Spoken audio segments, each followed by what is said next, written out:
নমস্কার। আমার YouTube channel বাঙালির আড্ডাতে আপনাদের স্বাগত। আমার আজকের বিষয় জনলোক গদার। এখন এই জনলোক গদার সম্বন্ধে বলতে গিয়ে প্রথমেই আমি দুটি ঘটনার কথা উল্লেখ করতে চাই, যেগুলো গল্প হলেও সত্যি। প্রথম ঘটনাটি হলো, তখন আমরা যাদবপুর বিশ্ববিদ্যালয়ে চলচ্চিত্র বিদ্যা বিভাগে পড়াশোনা করছি। সালটা যদ্দূর মনে পড়ছে 1994-95 সাল। সেই সময় ফিল্ম স্টাডিজ ডিপার্টমেন্টে মূলত দু ধরনের লোক ভর্তি হয়েছিল। 30টা সিট ছিল। এক ধরনের ছাত্র ছিল যারা সদ্য গ্র্যাজুয়েশন পাশ করে ভর্তি হয়েছে। আরেক দল ছাত্র ছিল যারা কবে গ্র্যাজুয়েশন পাশ করেছে তা তাদের মনে নেই। তা আমরা ছিলাম প্রথম দলের ছাত্র, সেরকম প্রায় 15 জন। আর দ্বিতীয় দলেও প্রায় জনা 15 ছিল। মোট 30টা সিট আগেই বললাম। তো আমরা বঙ্গলম্ফ মানে বেঙ্গল ল্যাম্পে টিফিনে ডিম পাউরুটি এবং চা খেতে গেছি। সেই সময় আমাদের এক সহপাঠী গোবিন্দশীল বলল, তোরা গদার, ধ্রুব, এছাড়া বার্গম্যান, এই সমস্ত নাম জানিস? আমরা যারা সদ্য গ্র্যাজুয়েশন পাস করে মাস্টার্স ক্লাসে ঢুকেছি তারা বললাম কেউ জানে না। তা আমারই এক বন্ধু অভিজিৎ রায় বলল, দেখ সুব্রত, এদের সঙ্গে পারা যাবে না, কারণ এরা অলরেডি সব জেনে বসে আছে। আর এই গোবিন্দশীল নিফা থেকে পাশ করেছিল, এবং পরবর্তীকালে যখন রেজাল্ট বেরোলো তখন দেখলাম আমরা মোটামুটি ভালোভাবে পাশ করেছি, গোবিন্দশীল অতটা ভালোভাবে পাশ করেনি। এটা গেল একটা ঘটনা। দ্বিতীয় ঘটনাটি খুবই মজাদার। সেটি হলো, নন্দনে কোন এক বছর ফিল্ম ফেস্টিভ্যাল দেখতে গেছি, কোন সাল সেটা মনে নেই। তো সেখানে যখন আমরা বেশ কয়েকজন বন্ধু বান্ধব মিলে নন্দনের গেটে ঢুকছি, তখন দেখি সেখানে বিখ্যাত সাহিত্যিক সুনীল গঙ্গোপাধ্যায় দাঁড়িয়ে আছে। তো কেউ তাকে জিজ্ঞেস করছেন, স্যার কি ছবি দেখতে এসেছেন? তখন আমরা জাস্ট তাকে ক্রস করছি, তখন শুনতে পেলাম উনি বলছেন, এই কে একজন গদার না মুহুর কার একটা ছবি এসছে, ওটাই দেখতে যাচ্ছে। এখন এই জালুক গদার সম্বন্ধে সাংবাদিকদের অপার কৌতূহল ছিল। তারা একবার গদার যখন মোটামুটি চলচ্চিত্রকার হিসেবে প্রতিষ্ঠিত হয়ে গেছেন, তখন তাকে জিজ্ঞেস করছেন যে, আপনার সিনেমাতে এত রক্ত কেন? তখন তার উত্তরে গদার বলেছিলেন, যেগুলো তো রক্ত নয়, এগুলো সব লাল রং। গদারকে আরো জিজ্ঞেস করেছিলেন সেই সমস্ত সাংবাদিকরা যে, আপনার ছবিতে এরকম হলিউডের মতো শুরু, মধ্যবর্তী অংশ, শেষাংশ থাকে না তো? বলছে, হ্যাঁ তা থাকে না, ওই অর্ডারে থাকে না, কিন্তু থাকে অন্য অর্ডারে থাকে।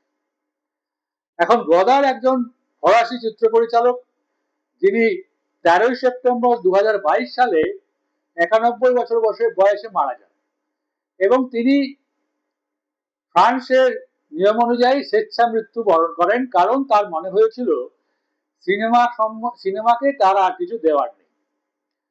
এখন 1960 সালে ফরাসি নিউ ওয়েভ চলচ্চিত্র আন্দোলনের একজন প্রতিকৃত এই জাঁ-লুক গদার যে ছবিটি করেছিলেন তার নাম ব্রেথলেস। এই ব্রেথলেস ছবিটি আসলে সিনেমার সাজানো ড্রয়িং রুমকে তছনছ করে দিয়েছিল, এবং বলা যেতে পারে এক ধরনের সাংস্কৃতিক হানাদারি এনেছিল তার ছবির মাধ্যমে। তার কাজ, আখ্যান, ধারাবাহিকতা, শব্দ এবং ক্যামেরার কাজের পরীক্ষা নিরীক্ষার মাধ্যমে চলচ্চিত্রের আঙ্গিকে তিনি এক ধরনের বিপ্লব এনেছিলেন। শুরুতে চলচ্চিত্র সমালোচক হিসেবে গদার মূলধারার ফরাসি সিনেমার গুণমানের ঐতিহ্যের সমালোচনা করেছিলেন, এবং আলফ্রেড হিচকক ও হাওয়ার্ড হক্সের মতো হলিউড পরিচালকদের সমর্থনও করেন। তিনি বাণিজ্যিক আখ্যানমূলক সিনেমার নিয়ম এবং চলচ্চিত্র সমালোচনার শব্দভাণ্ডার উভয়কেই চ্যালেঞ্জ করেছেন। তিনি আরো যেটা করেন সেটা হলো, এতদিনকার সিনেমা দেখার অভ্যেসকেই প্রশ্ন করে। এখন এখানে আবার একটা কথা বলতে হবে, চলচ্চিত্রের নুডিটি ব্যাপারে যেটা গদারের মত ছিল সেটা তিনি খুব স্পষ্টভাবে তার ছবিতে দেখিয়ে দিয়েছেন। অর্থাৎ দর্শক অল্প বিস্তর নুডিটি দেখতে পছন্দই করে, গদার সেটা জানতেন। তাই গদার তার ছবিতে একদম একটি মেয়ের পুরো নুড বডি, ফ্রন্টাল নুডিটি অনেকক্ষণ ধরে পর্দায় রাখেন, প্রায় ধরা যেতে পারে 5 মিনিট 7 মিনিট ধরে রাখেন। আসলে তিনি চেয়েছিলেন যে দর্শককে অস্বস্তিতে ফেলতে। দর্শক লুকিয়ে চুরিয়ে অন্ধকার ঘরে, সিনেমা হলের মধ্যে পর্দায় নায়ক নায়িকার গোপন জীবন দেখতে তাদের ভালোই লাগে, সবারই ভালো লাগে।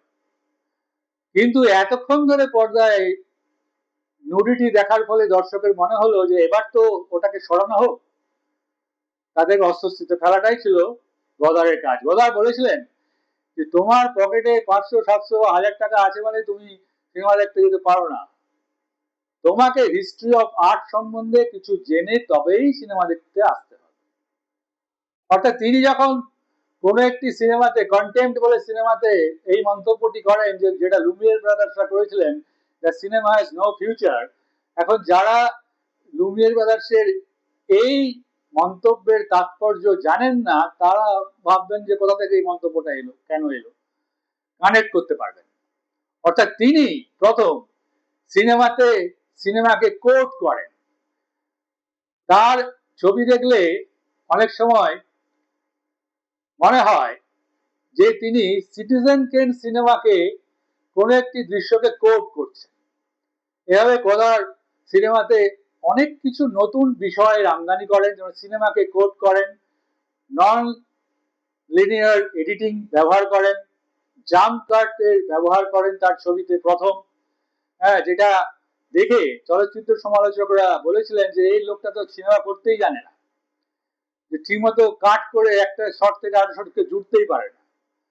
কিন্তু পরে জাম্প কাট যে একটা সিনেমার ভাষা হয়ে উঠলো, সেটা কিন্তু গদার তার প্রথম ছবি ব্রেথলেসেই ব্যবহার করে দেখিয়েছিলেন। এছাড়া গদার আর কি কি করেছিলেন অনেক। অর্থাৎ সিনেমার সম্বন্ধে এতদিনকার যে ধ্যান ধারণা বা হলিউড সিনেমার যে প্রচলিত ধারণা, বিনোদন এবং বাণিজ্যই হচ্ছে সিনেমার একমাত্র উপকরণ, সেগুলোকে কোশ্চেন করেছিলেন। এবং এটা আমাকে বলতেই হবে, সেটা হলো যে সমস্ত ইউরোপিয়ান যে ফিল্ম মুভমেন্ট গুলো হয়েছিল, নিউ ওয়েভ, নিউরিজম, জার্মান এক্সপ্রেশনিজম থেকে শুরু করে সমস্ত কিছু, সেগুলো সবই হলিউডকে কাউন্টার অ্যাটাক করে হয়েছিল।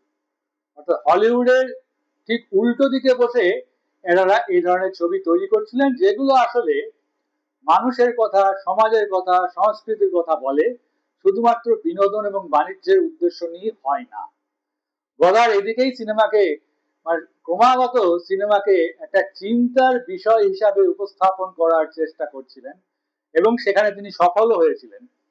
তিনি যে বেশ কয়েকটি ছবি করেছিলেন, সেই ছবিগুলির মাধ্যমে আসলে তিনি চলচ্চিত্রের ইতিহাসকেই আমূল পাল্টে দিলেন। অর্থাৎ একথা আমি বলতেই পারি যে গদারের আগে, অর্থাৎ ব্রেথলেস সিনেমার আগে এবং ব্রেথলেস সিনেমার পরে চলচ্চিত্রের ইতিহাস আমূল পাল্টে গেল। কিভাবে পাল্টে গেল সে সম্বন্ধে খানিকটা তো বলা হলো, আরো অনেক বলার দরকার আছে। এখন আপনাদের এই এপিসোডটি যদি ভালো লাগে তাহলে আমার চ্যানেলটি সাবস্ক্রাইব করুন, শেয়ার ও কমেন্টও করতে পারেন।